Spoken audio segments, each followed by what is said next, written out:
Good morning વિદ્યાર્થી મિત્રો. આજે આપણે ફિઝિક્સમાં પાર્ટ 2 જેનું ચેપ્ટર નંબર 5 એનો અભ્યાસ કરવાનો છે. તો ખાસ અત્યારે તમે જે ચોથું ચેપ્ટરનો અભ્યાસ કરીને આવ્યા છો, ગતિમાન વિદ્યુત ભારો અને એના લીધે ચુંબકત્વ ઉત્પન્ન થાય, એ વિશે આપણે એમાંથી એક સ્ટેપ આગળ જઈએ અને અહીંયા ખાસ આપણે જેનો અભ્યાસ કરવો છે તે ચુંબકત્વ અને દ્રવ્ય. તો ચેપ્ટર 4ની અંદર તમે જે અભ્યાસ કરેલો છે એ જે અભ્યાસ હતો એ ખાસ વિદ્યુત ભારોને લીધે હતો કે વિદ્યુત ભારોને તમે ગતિમાં લઈ આવ્યા, એને લીધે ચુંબકત્વ ઉત્પન્ન થયું. આ ચેપ્ટરમાં આપણે જેનો અભ્યાસ કરવો છે એ ખાસ ચુંબકત્વ એટલે કે કોઈ પણ દ્રવ્ય હશે એ દ્રવ્યના ચુંબકત્વ વિશેનો આપણે ખ્યાલ મેળવવો છે. તો શરૂઆત કરીએ કે ચેપ્ટરની પ્રસ્તાવનાને અનુસંધાને આપણે શેનો ખ્યાલ મેળવવો છે. તો સ્ટાર્ટિંગ પોઈન્ટ કે આપણે જે ચુંબકીય ઘટનાઓ છે એ સાર્વત્રિક જોવા મળે છે. સાર્વત્રિક જોવા મળવી એનો મતલબ થશે કે ચુંબકીય ઘટનાઓ મને અહીંયા પણ ઉપલબ્ધ જ છે, કે પૃથ્વીને પોતાનું ચુંબકીય ક્ષેત્ર છે. એવી જ રીતે આકાશગંગા લઈ લઈએ, નાના પરમાણુમાં લઈ જઈએ. ધારો કે મોટામાં મોટું પરિમાણ જોઉં તો આકાશગંગા, નાનામાં નાનું પરિમાણ જોઉં છું તો નાનામાં નાનો પરમાણુ છે, એની અંદર પણ મને ચુંબકીય ક્ષેત્રની અસર જોવા મળે છે. એ જ રીતે મનુષ્ય સહિતના બધા સજીવો છે, એ બધા સજીવોમાં પણ ચુંબકીય ક્ષેત્રની આ અસર જોવા મળે છે. હવે આપણે પૃથ્વીની ઉપર આવીએ તો પૃથ્વી માટે ખાસ કે પૃથ્વીને પોતાનું ચુંબકત્વ છે. તો એ ચુંબકત્વ ખાસ વાત કરીએ તો એ ચુંબકત્વ ક્યારનું છે કે પૃથ્વી પર જ્યારે મનુષ્યની ઉત્પત્તિ થઈ, ઉત્ક્રાંતિ થઈ, એ પહેલાંનું ચુંબકીય ક્ષેત્ર પૃથ્વી પાસે પોતાનું છે. હવે શબ્દ ખાસ ચુંબકને આપણે ઇંગ્લિશમાં મેગ્નેટ એવો શબ્દ કહીએ છીએ. તો મેગ્નેટ શબ્દ આવ્યો ક્યાંથી? તો એના માટે થોડુંક આગળ જવું પડે અને ગ્રીસના મેગ્નેશિયા નામનો ટાપુ છે, ત્યાં સૌપ્રથમ આ ચુંબકીય ઘટનાઓ છે એનો ખ્યાલ મનુષ્યને આવ્યો કે એવું કંઈક હોવું જોઈએ. એના ઉપરથી મેગ્નેશિયા જે શબ્દ છે ટાપુનો, એ ટાપુના નામ ઉપરથી આપણે ચુંબકને મેગ્નેટ કહીએ છીએ. હવે આ જે બધી વાતો હતી કે આવું બધું ક્યાંથી મળી આવ્યું, તો એ ઘટના હતી ઈસવીસન પૂર્વે 600માં. ઈસવીસન પૂર્વેનો મતલબ અત્યારે આપણે ઈસવીસન 2020 ચાલે છે, તો 2020 તો ગણવાના જ, અને એની પહેલાંના પણ 600 વર્ષ. એટલે અત્યારની કન્ડિશને વાત કરવી હોય તો 2620 વર્ષ પહેલાં મને ચુંબકીય ખનિજો જે મળી આવી હતી એ ગ્રીસના મેગ્નેશિયા ટાપુમાં હતી. એટલા માટે એના નામ ઉપરથી શબ્દ આપવામાં આવ્યો છે મેગ્નેટ. હવે આખી આ ઘટના કેવી હતી તો એના માટે એક દંતકથા સ્વરૂપ કહી શકાય કે ત્યાંના ટાપુના જે કાંઈ ભરવાડ લોકો હતા, તે સામાન્ય રીતે આપણે ખબર છે કે ભરવાડ લોકો શું કરે છે તો ઘેટા બકરા ચારતા હોય. ઘેટા બકરા ચારતી વખતે એના પગની અંદર જે શૂઝ બૂટ પહેરે છે, બરાબર, ભરવાડની ભાષામાં એને જોડા કહેવાય. તો એ જે જોડા પહેરતા એના અંદર એ ખીલીઓ જે હતી એ જમીનમાં આકર્ષાય, આપણને ખબર છે ચુંબકને લીધે. તો એ ખીલીઓના આકર્ષણને લીધે એના પગ છે એ ત્યાં ચોંટતા હતા. તો એ પગ ચોંટે એટલે ત્યાંના રાજાને એ ફરિયાદ કરે છે કે આવું કંઈક થાય છે, જેના કારણે અમને હાલનચલનમાં એક જગ્યાએથી બીજી જગ્યાએ જવામાં તકલીફ પડે છે. તો એના ઉપરથી ત્યાંના રાજા છે એ કંઈક સંશોધન કરાવે છે. એના જે કાંઈ રાજ્યના લોકો છે કે જે ભણેલ ગણેલ વ્યક્તિઓ હતા એ જમાનામાં, એ લોકો જે છે એની ફરિયાદને સાંભળી અને એનું નિરાકરણ લઈ આવવા માટેના પ્રયત્નો કરે છે. એ વખતે ત્યાં ચુંબકીય ખનિજો જે મળી આવે છે, એટલા માટે મેગ્નેશિયા જે ટાપુ હતો ને એના નામ ઉપરથી મેગ્નેટ નામ આપણે ચુંબકને કહીએ છીએ ઇંગ્લિશમાં. હવે આ ચુંબકના સામાન્ય ઉપયોગો, બાકી બધી વસ્તુઓ તો આપણે જે કાંઈ છે એ લેક્ચરમાં આગળ જોવાના જ છે આખા ચેપ્ટરમાં, પણ એક સાદો ઉપયોગ કે શરૂઆતના સમયમાં જ્યારે ચુંબકની શોધ થઈ ત્યારે લોકો શું ઉપયોગ કરતા, તો ચુંબકનો એક ઉપયોગ હતો કે એક દિશા જાણવી. દિશા કેવી રીતે જાણતા, તો જૂના જમાનાની આ વાત છે કે દિશા જાણવા માટે કેવી રીતે એનો પ્રયોગ થતો, તો એના માટે ચુંબક જે છે એનો પાતળો ટુકડો લઈ, ચુંબકનો પાતળો જે ટુકડો છે એને મુક્ત રીતે લટકાવવામાં આવે. એટલે આવી રીતે લટકાવી દીધો હોય તો સપોઝ કે આ ચુંબકનો ટુકડો છે, આવી રીતે લટકાવી એટલે શરૂઆતનો તો ફરશે, રોટેશન થશે. પછી જે દિશામાં સ્થિર રહે છે એ દિશા આપણી સામાન્ય રીતે ઉત્તર દક્ષિણ દિશા લેવામાં આવે છે. આ દિશા નક્કી થઈ ગયા ઉપરથી આપણે ચુંબકનો એક સામાન્ય ઉપયોગ જોતા હતા. આ જ રીતે બીજું ઉદાહરણ છે કે આ જ રીતે જો દિશા જે મળતી હોય તો એ સમુદ્રની અંદર પણ આનો આપણે ઉપયોગ કરી શકીએ કે એક બૂચ રાખી દઈએ, એની ઉપર ચુંબક મૂકું અને આખી પરિસ્થિતિને હું પાણીમાં મૂકી દઉં છું, તો જેને આપણે સાદો શબ્દ કહીએ છીએ હોકાયંત્ર, તો એ જે રચના બને છે એમાં પણ ઉત્તર અને દક્ષિણ દિશામાં એ ચુંબક સ્થિર થયેલો જોવા મળે છે. આ ચુંબકીય સોય જેવી વાત થઈ અત્યારના કન્ડિશન પ્રમાણે, પણ પહેલાંના જમાનામાં આ ચુંબકીય સોયનું કાંઈ સંશોધન કે શબ્દ જેવું નહોતું, એટલે હું શબ્દ પ્રયોગ કરું છું પાતળો ટુકડો, અને એને મુક્ત રીતે લટકાવવામાં આવેલો છે. હવે આપણે જે બધી વાતો કરવી છે કે આ બધું આવું જે કાંઈ હતું એ કુદરતમાંથી મળી આવ્યું, તો એ શરૂઆત ક્યાંથી? તો કુદરતમાંથી આપણને જે ચુંબક છે એ ખાસ આયર્ન મેગ્નેટાઇડ સ્વરૂપે જોવા મળે છે. એ આયર્ન મેગ્નેટાઇડને સાદી ભાષામાં આપણી જ રીતે કહેવામાં આવે છે લોહ ચુંબક. તો લોહ ચુંબક જે છે એને આપણે સાવ કાઠિયાવાડીમાં કહી દઈએ તો ચુંબકીય પથ્થર, ચુંબકનો ટુકડો, એના ઉપરથી શબ્દ આપણે કહીએ છીએ લોહ ચુંબક. એ લોહ ચુંબક જે છે એ લોહ ચુંબક ઉપરથી જ આપણે એના ઉપયોગોની ને બધી ચર્ચા કરવી છે. તો સૌપ્રથમ ઉપયોગ ચુંબકનો ચુંબક તરીકે ઉપયોગ, બાકી ચુંબક તો હતું જ, આપણે કીધું એ પ્રમાણે કે ચુંબક છે એ શરૂઆતના કાળથી જ આપણને જોવા મળે છે. મનુષ્યની ઉત્ક્રાંતિ થઈ એ પહેલાંથી ચુંબક તો હતું જ. તો સૌપ્રથમ ઉપયોગ કોને કર્યો એ ઉપયોગની આપણે ચર્ચા કરવી હોય તો સૌપ્રથમ ઉપયોગ કરવાવાળા વૈજ્ઞાનિક વ્યક્તિઓ જે હતા એ ચીનના લોકો, કે જેને ઈસવીસન પૂર્વે 400 વર્ષ પહેલાંની વાત કે ત્યારે વહાણમાં દિશાનું સૂચન કરવા માટે કે સેમ અહીંયા આપણે જે વાત કરી એ હોકાયંત્ર સ્વરૂપે એ ચુંબકનો એને ઉપયોગ કરેલો હતો. એ જ રીતે ગોબીનું રણ બહુ મોટું રણ છે, એને ઓળંગવા માટે જે વણઝારા લોકો હતા, વણઝારાની વાત કેવી હોય કે એક સિઝનમાં એક જગ્યાએ હોય તો બીજી સિઝનમાં બીજી જગ્યાએ જતા હોય. તો એ ગોબીનું રણ મોટું છે તો એમાં દિશાની જરૂર પડે કે મારે સામે છેડે આ વિસ્તાર પર જવું છે, તો મારે કઈ દિશામાં આગળ વધવું, એના માટે એ ચુંબકીય સોયનો ઉપયોગ કરતા. સપોઝ કે હું એવું સમજી લઉં કે આપણે ગુજરાતથી લઈ અને કાશ્મીર સુધી જવું છે, વચ્ચે બધું રણ જ છે, આપણું ભારત આખું રણ હોય, તો મારે ગુજરાતથી કાશ્મીર જવું છે, તો મારે કઈ દિશામાં આગળ વધવું એ ફિક્સ થવું જોઈએ, કારણ કે બધું મને કોઈ દિશા ચોક્કસ દેખાવાની નથી. ત્યારે આ ચુંબકનો ઉપયોગ ચુંબકીય સોય તરીકે આ બંનેમાં એક જ શબ્દ કહી શકું છું કે જે હોકાયંત્ર શબ્દ આપણે અત્યારે જેને કહીએ છીએ, એમાં ચુંબકનો ઉપયોગ કરવામાં આવે છે. હવે એક સરસ મજાની ચીનની દંતકથા છે. દંતકથાનો મતલબ કે લોકો દ્વારા જે કાંઈ વાર્તા કરતા હોય, અથવા ઉદાહરણ સ્વરૂપે આપણે જેને વાર્તા કહીએ છીએ એની વાત કરીએ તો લગભગ 400 વર્ષ પહેલાં ચીનમાં હુઆંગ ટી નામનો એક સમ્રાટ હતો, એ રાજ કરતો. હવે એને યુદ્ધ કરવાની વાત આવી તો એ બહુ બુદ્ધિશાળી હતો એટલે એને શેની રચના કરી કે એ જે સમયે યુદ્ધ થતું હતું એ સમયે ઓલમોસ્ટ શિયાળા જેવો ભરપૂર શિયાળો હાલતો હતો, એટલે ગાઢ ધુમ્મસ ત્યાં જોવા મળતી, તો આગળનું કાંઈ દેખાય નહીં. તો એના માટે એને રથ બનાવ્યો, રથ સ્પેશિયલ ડિઝાઇન કર્યો, એની આગળ એક મૂર્તિ મૂકેલી. એ મૂર્તિ એવી રાખી કે એને જે આવી રીતે આંગળી રાખી, આવી રીતની મૂર્તિ ડિઝાઇન કરી. તમારી બુકમાં ટેક્સ્ટ બુકની અંદર એ આકૃતિ આપેલી છે. તો એ જે રથ હતો એમાં આગળ આંગળીવાળો ભાઈ હતો, એ ચુંબકનું આખું બનાવ્યું. એટલે ચુંબક છે એ સામાન્ય રીતે દક્ષિણ દિશામાં જ એ રહેતું હતું. તો આનો ઉપયોગ કરી અને એને દુશ્મનોનો પીછો ગાઢ ધુમ્મસમાં પણ કર્યો, કે એને ફોલો કોને કરવાનું થયું, તો જે ભાઈએ આગળ એને મૂર્તિ રાખેલી હતી ચુંબકની, એ મૂર્તિ પ્રમાણે જ એને રથ હાંકવાનો રહ્યો. દક્ષિણ દિશામાં જ રથ હાંકવું, એટલે ત્યાં એના દુશ્મનો હતા અને ગાઢ ધુમ્મસની અંદર પણ આ મોટું યુદ્ધ છે એ જીતે છે. એટલે ત્યાં એ બુદ્ધિશાળી રાજા, આ સાચી વાત હોય કે ખોટી વાત હોય એ આપણને ખ્યાલ નથી, પણ એક દંતકથા સ્વરૂપે જોવામાં આવતી. પણ આપણા માટે અગત્યનું એ થયું કે ચુંબકનો જે માણસ એને મૂર્તિ બનાવેલી હતી, એ મૂર્તિ એને એક સ્પેશિયલ દિશામાં જ લઈ જતી હતી. એ સ્પેશિયલ દિશા એટલે કે એને ટાર્ગેટ સેટ કર્યો કે મારા દુશ્મનો દક્ષિણ દિશામાં છે, તો મૂર્તિ એને દક્ષિણ દિશાનો જ એરો કે આંગળી જે છે એ ચીંધતી હતી. ને રથ કદાચ ચીંધો પૂર્વ કે પશ્ચિમમાં કે ઉત્તરમાં જતો હોય તો એ મૂર્તિ આખી, ધારો કે દક્ષિણમાં જાય છે તો મૂર્તિ આખી ઉલટી થઈ જતી.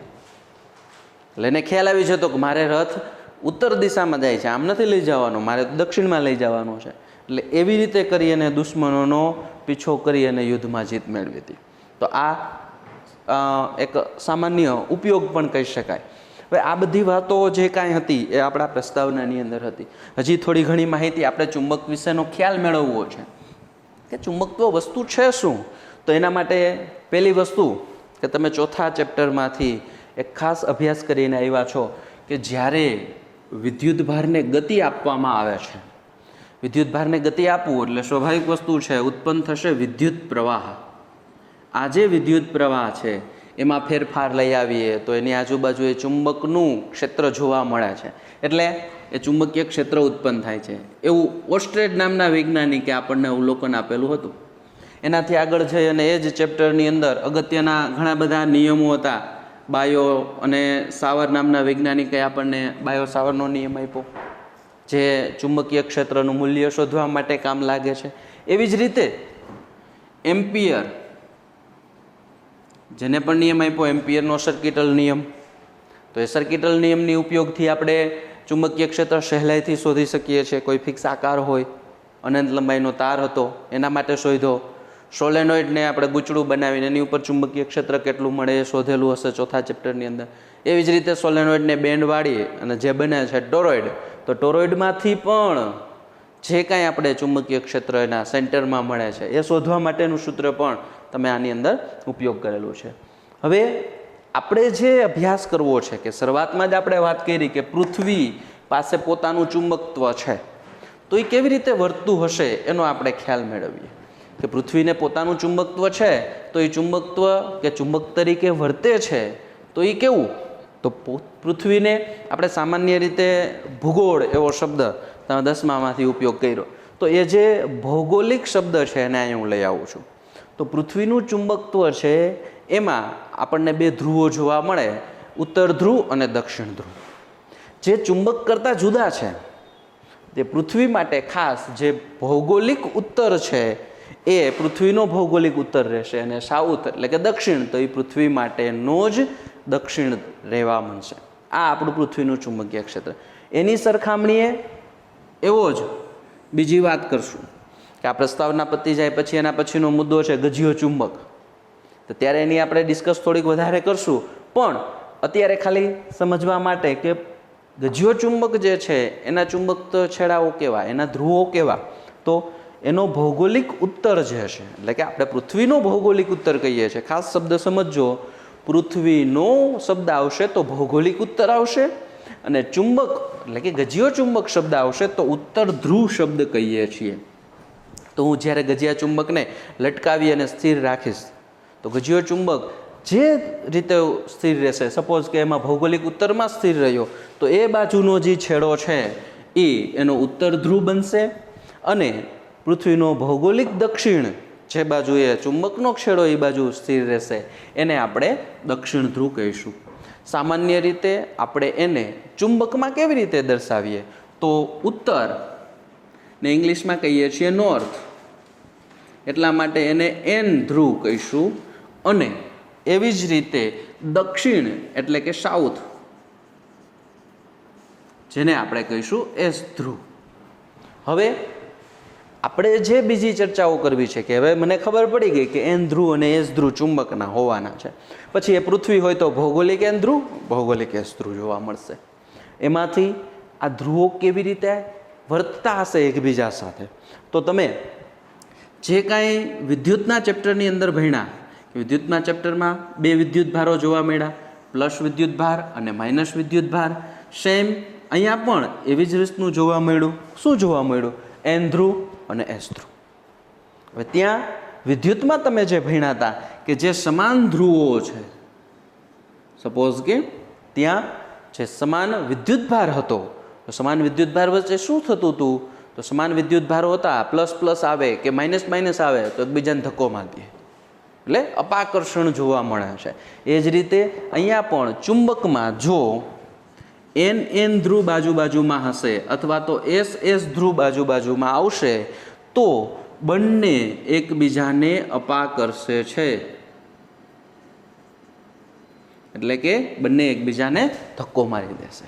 ક્યારેક ચુંબકથી તમે રમ્યા હોય તો ખ્યાલ આવે કે બે ચુંબકને હું સાથે સાથે આવી રીતે લઈ આવું છું, તો જો બેના એક ધ્રુવ આવી જશે, અહીંયા એન ધ્રુવ આવે ને અહીંયા પણ એન ધ્રુવ આવશે, તો એકબીજાને ધક્કો મારી દેશે.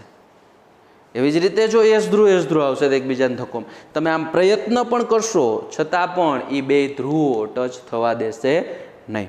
એ જ રીતે અસમાન ધ્રુવો વચ્ચે શું થતું હશે? તો વિદ્યુતનો જ કોન્સેપ્ટ તમે ભણ્યા છો. પ્લસ માઇનસને એકબીજાની બાજુમાં લઈ આવો, ઇલેક્ટ્રોન પ્રોટોનને બાજુમાં લઈ આવો તો શું થતું હતું? એકબીજાને આકર્ષતા હતા. એ જ રીતે અસમાન ધ્રુવો એટલે કે એન ધ્રુવ અથવા એસ ધ્રુવ, એ જ રીતે એસ ધ્રુવ કે એન ધ્રુવ, આ બંનેને જ્યારે એક બાજુમાં હશે ત્યારે સ્વાભાવિક વસ્તુ થઈ ગઈ કે આ બંને એકબીજાને આકર્ષે છે, એટલે કે ચુંબક ચોંટી જાય છે. સેમ આ જ પરિસ્થિતિ થશે. સપોઝ કે આ એસ ધ્રુવ છે, આ એન ધ્રુવ છે, તો ચુંબક આસાનીથી એકબીજાને ચોંટી જશે, આકર્ષણ થશે. એટલે જે ધ્રુવો છે કદાચ એને હું એકબીજાના ચુંબકીય ક્ષેત્રમાં લઈ આવીશ. તમે ચોથું ચેપ્ટર ભણી ગયા છો એટલે તમને ખબર છે કે ચુંબકીય ક્ષેત્ર શું છે. સપોઝ અહીંયા ચુંબક મૂક્યો છે મેં, અહીં સુધી એનું ચુંબકીય ક્ષેત્ર છે, તો હું એના ચુંબકીય ક્ષેત્રમાં કોઈ ચુંબકને લઈ આવીશ. અહીંયા એનો એસ ધ્રુવ હોય અને અહીંયા એનો એન ધ્રુવ હશે, તો ક્ષેત્રમાં લઈ આવ્યા પછી જો હું આ ચુંબકને મૂકી દઈશ તો પણ આકર્ષણને લીધે બંને એકબીજાને ચોંટી જશે. એટલે આ થયું સમાન ધ્રુવો વચ્ચે આપણને આકર્ષણ જોવા મળે છે. બીજી ચર્ચા કરવી છે ધ્રુવો વિશેની. ખાસ એમ શોર્ટમાં લખ્યું છે કે ધ્રુવો જુદા પડતા નથી. તો આપણે વિદ્યુત ભારની અંદર ઇલેક્ટ્રોન, પ્રોટોન, ધન વિદ્યુત ભાર કે ઋણ વિદ્યુત ભાર એને જુદા પડેલા જોયા. એકલો ધ્રુવ હોય તો શક્ય હતો, એમ કહેતા કે અહીંયા ઋણ વિદ્યુત ભાર છે. પરંતુ ચુંબકમાં